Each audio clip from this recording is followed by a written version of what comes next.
No programa de hoje, vamos conhecer um cafezal em plena cidade de São Paulo. Vamos ver também tudo que rolou na Green Hill, a feira de bioeconomia que foi realizada no Rio de Janeiro. E ainda, qual a importância da previsão do clima para a produção agrícola. O Agronacional começa agora. É o Mundo do Campo, na tela da TV Brasil.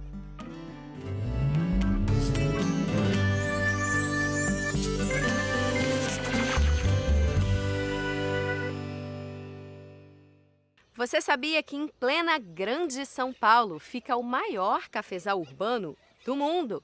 Vamos conhecer agora a plantação do Instituto Biológico.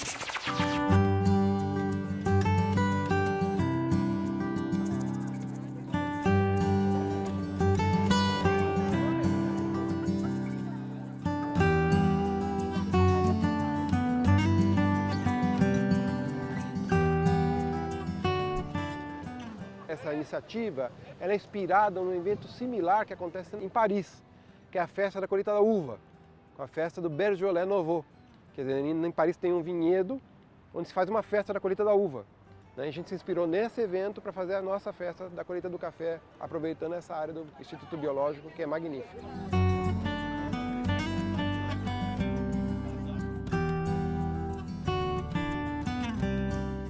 Em 22 ou 27, entrou a praga da broca do café no Brasil.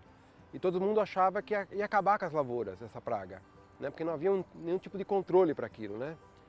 E aí o governo do estado, junto com os cafeicultores, se organizaram para constituir o Instituto Biológico visando descobrir métodos para lidar com a broca do café. Então a broca do café, que é uma praga muito importante na cafeicultura, deu início a essa instituição que esse ano vai completar 92 anos de existência.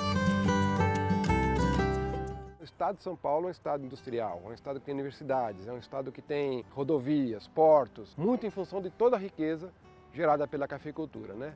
A história dos barões do café, né, tem muito na memória de todos nós e ela realmente existiu um momento, um auge dessa lavoura. O Brasil chegou a ser 80% da produção mundial de café nos anos 20.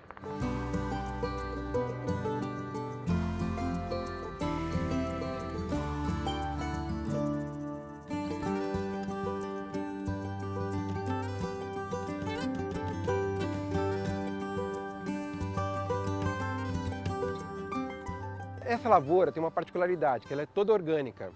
Então exige muita mão de obra, tá certo? Porque você tem que esparramar composto, esparramar esterco curtido, uma série de trabalhos manuais, que não existem máquinas para trabalhar com produtos orgânicos, né? Então é tudo manual. Isso exige bastante trabalho.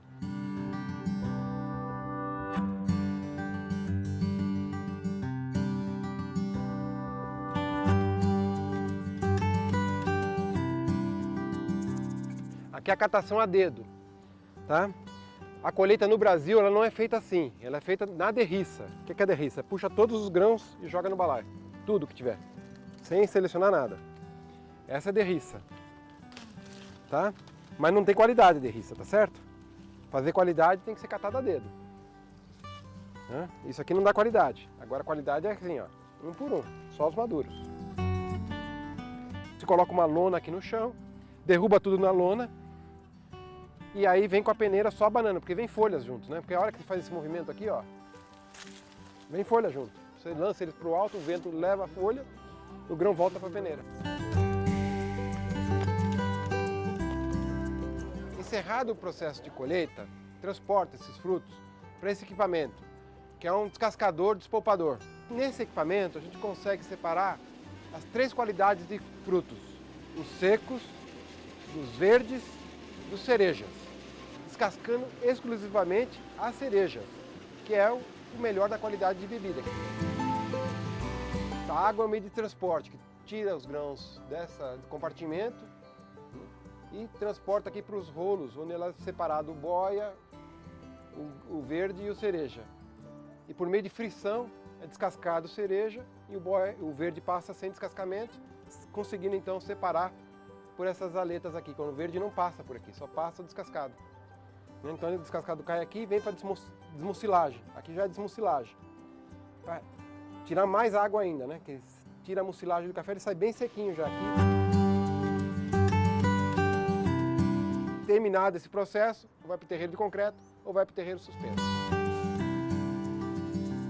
Aqui no terreiro suspenso a gente consegue uma eficácia do processo de secagem, porque você tem aeração tanto por cima como por baixo, então isso remove mais rapidamente a umidade dos frutos, né? E além do que, é uma camada bem fininha que a gente trabalha, né, no terreiro suspenso. Então isso dá uma uniformidade de secagem que garante, que confere mais qualidade da bebida ao final desse processo. Nós podemos fazer do jeito que está aqui, né, que é o grão cereja, ao invés de jogar no terreiro, joga aqui no suspenso, ou o descascado. Esse é de maior qualidade possível para a bebida. Está aqui, é esse café aqui, ó, descascado, desmucilado. Você tem o café boia, que é o café seco, separa na máquina também. Esse tipo de café dá uma bebida razoável, não é ruim, mas também não é muito boa. E tem o verde, que esse sim é o café que a gente não quer ter de jeito nenhum, porque ele dá aquela distringência, ou seja, aquele gosto de banana verde na boca, amarração. É esse tipo de fruto que vai gerar essa bebida.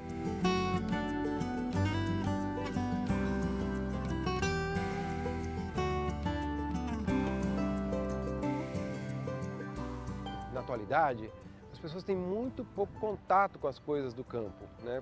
Desconhece como todo o processo, só conhece café no supermercado, não sabe o que é o trabalho que dá e a exigência que se tem para chegar num café que dá vontade de tomar um segundo. É isso que a gente procura.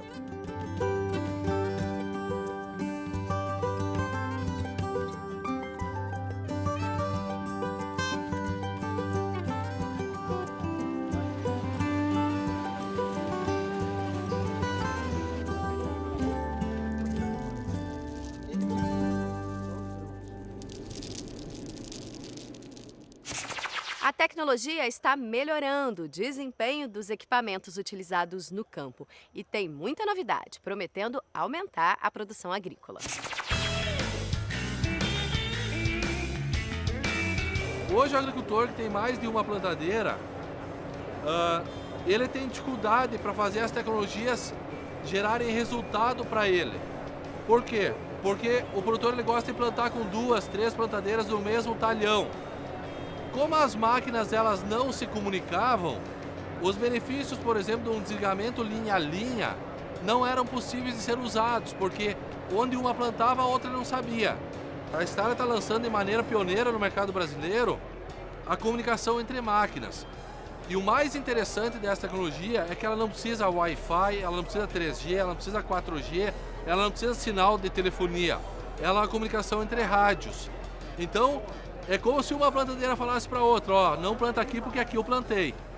E os operadores, eles vão estar vendo, num trator, vai estar vendo o serviço que a outra plantadeira fez. Que o outro operador, outro colega de trabalho dele fez. E quando esse operador ele quiser, por exemplo, plantar onde é que a máquina já plantou, simplesmente a máquina não vai ligar. Ela não vai, automaticamente, ela não vai largar a semente e não vai fazer um plantio sobre a semeadura em área que já foi plantada. Estamos trazendo uma plantadeira já exaustivamente testada, chamada ExactEmerge. E por que uma disruptura dessa plantadeira? A gente sai de um plantio que acontecia a 6, 8 km por hora e estamos trazendo o plantio a 16 km por hora, né? Qual que é a nossa ideia com isso? Nós queremos, de verdade, baixar a janela.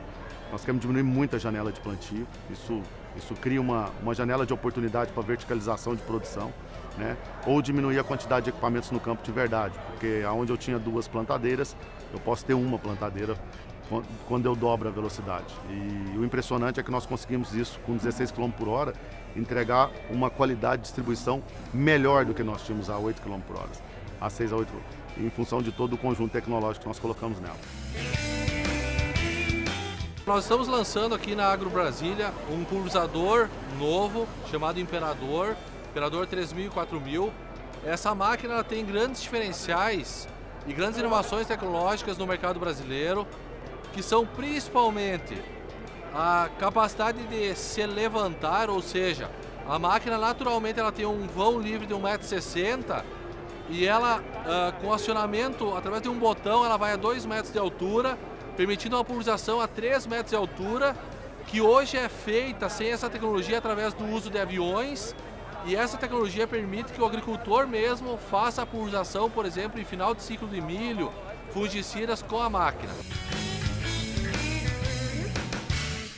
Trouxemos também um pulverizador com um sistema de pulverização chamado Exact Apply, né, onde ele compensa a velocidade. O grande segredo da questão é essa velocidade é quase inversamente proporcional à vazão, né, e essa nova tecnologia a gente combinou por pulso os bicos, aonde ele compensa a velocidade. Seja quando você diminui, você provoca uma maior vazão ou vice-versa. E também é uma novidade, né? E a outra grande novidade está na colheita.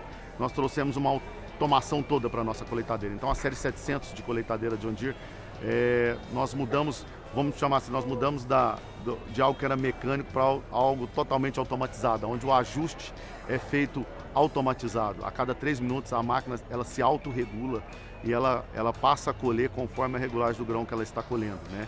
E o grande benefício está ligado a gente fala que está ligado a 3 grandes coisas, né? Primeiro, a gente baixa o custo operacional do cliente. Isso é bastante importante, cada vez mais tratando-se de commodity, né? Eu acho que a ostensividade no custo tem que ser papel de todos, não só da indústria, mas do cliente, né? A outra coisa é aumentar a disponibilidade da máquina. Aumentar a disponibilidade da máquina, dela trabalhando, né? E terceiro é entregar performance que garante essa alta produtividade. Eu acho que juntando essas 3 coisas, eu acho que a gente entrega o valor que o cliente espera, sabe? E tudo isso a gente junta conectando o homem, a máquina e a terra. Eu acho que a gente tem um sistema que nós queremos ter isso tudo conectado, onde ele tem essa informação muito rápido e ele parta de uma agricultura convencional para uma agricultura totalmente digital de decisão. Ele tem a informação muito mais rápida com essa tecnologia à mão e ele possa decidir isso muito mais rapidamente. Uma decisão on time. Entender que essa tecnologia é acessível, ela é para o pecuarista, o agricultor, ou seja, todo mundo que lavre uma terra, que esteja no agronegócio, na pecuária, na grande cadeia do agro, seja em hortifruti, lavoura, pecuária. Eu acho que nós temos produto e tecnologia, enfim, soluções agrícolas para toda a cadeia do agronegócio, né? Nós não queremos só penetrar a agricultura, só penetrar grãos, nós queremos atingir toda a cadeia e acho que todos podem experimentar das nossas soluções em agronegócio e as nossas soluções em tecnologia. Eu acho que antes a gente descobria as informações depois de ocorrido.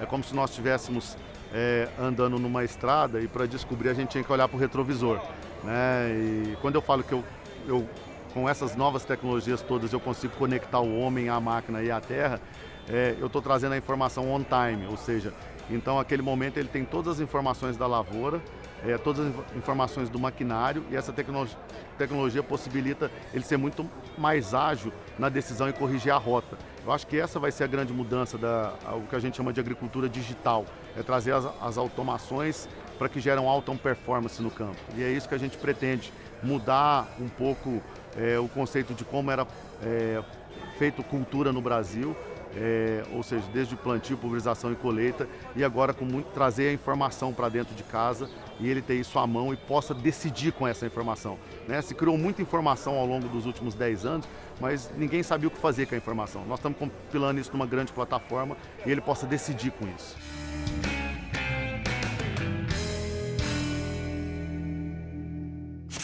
No próximo bloco, o Instituto Nacional de Meteorologia vai explicar como a previsão climática é importante no campo.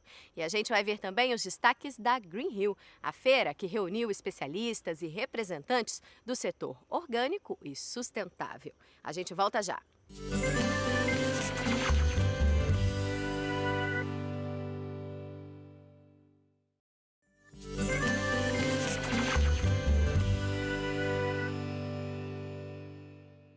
Você sabe a diferença entre clima e tempo? Para a produção agrícola, essa é uma distinção fundamental.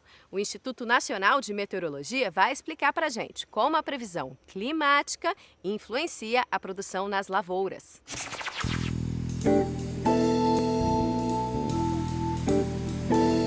A previsão climática ela pode ser uma ferramenta útil no planejamento de atividades agrícolas, entre outras atividades também que necessitem de informações climáticas de longo prazo. A previsão climática para o Brasil, para os próximos 3 meses, né, o período que nós estamos entrando agora no inverno, ele apresenta uma característica bem definida com relação à chuva.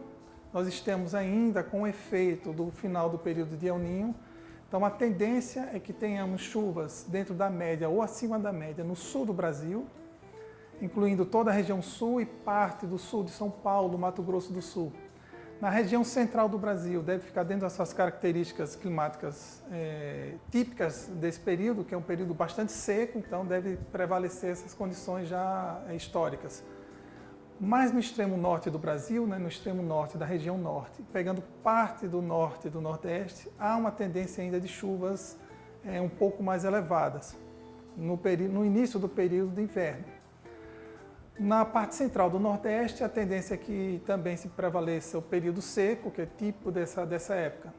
Na faixa leste do nordeste, que tem uma característica climática diferente das demais localidades do nordeste, entra no seu período chuvoso. Aliás, já está no seu período chuvoso, que deve se prolongar pelo menos até final de julho, início de agosto.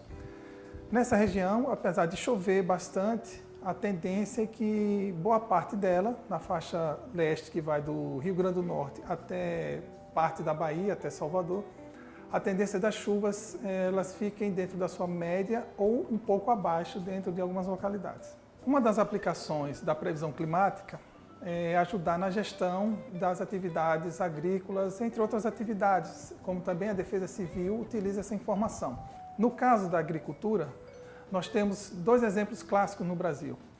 Quando temos evento de El Niño e os modelos climáticos, eles detectam a influência desse fenômeno El Niño no clima brasileiro, nós temos um risco de chuvas mais intensas, volumes maiores na região sul e parte do sudeste do Brasil, e temos um risco de seca no nordeste.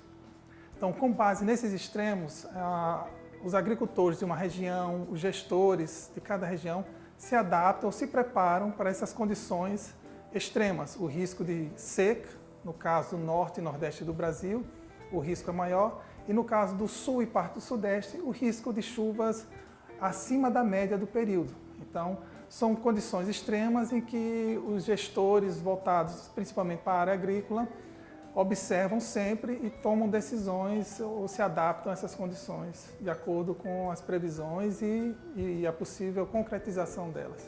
A diferença entre clima e tempo é basicamente na questão da escala. Quando nós falamos de tempo meteorológico, nós nos referimos à condição ou do momento ou de um futuro próximo, um futuro de até 4, 5 dias. Isso nós falamos que é uma condição de tempo meteorológico. Já quando nós falamos em condições climáticas, nós estamos falando no padrão médio de um período mais longo, como, por exemplo, período de verão, inverno, primavera, outono. São períodos sazonais, numa escala de 3 meses. Então, ele tem um comportamento médio, uma característica média. A variação dentro deste período, a cada dia, nós temos a condição de tempo dentro de um determinado clima. Então, por exemplo, uma cidade em que um determinado período climático, por exemplo, o verão é chuvoso e quente, não significa que vai chover todos os dias, mas a sua característica é de ser chuvoso e de ser quente. Então vai ter dias em que vai chover muito, chover pouco ou não chover. Essa condição pontual dentro do tempo é chamada de tempo meteorológico e a condição média é chamada de clima.